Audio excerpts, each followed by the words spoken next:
What's going on in Sudan and why should you care? It's been almost a year since violence in Sudan broke out, and so I wanted to update you on one of the world's worst humanitarian crises that is hardly getting any attention. Let's walk it back a bit.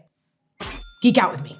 Last April, fighting broke out between the Sudanese military and a paramilitary group called the Rapid Support Forces, or RSF, the leaders of which are fighting for political control over Sudan. RSF is formed from militias that carried out the genocide in Darfur 2 decades ago, and it's backed by Russia and countries in the Middle East like the UAE, which has been accused of sending weapons and ammunition to the RSF. Sudan has a complex racial makeup with both Arab and non-Arab ethnic groups, and the Sudanese military and RSF recruit and target based on ethnic lines, which has deepened the divide between these groups further. Since the start of the war, there have been nearly 14,000 deaths reported, but the UN says that 18 million people in Sudan are facing acute food insecurity and that the areas with the most conflict are on the brink of famine. An estimated 222,000 children could die from malnutrition in the coming months, and the amount pledged to the UN to address this crisis is only 5% funded. Okay, so why should you care? Well, given the other conflicts and crises growing around the world, coupled with food shortages and climate change, this crisis could get much worse because the international emergency system is so strained. And Sudan is one of the largest countries in Africa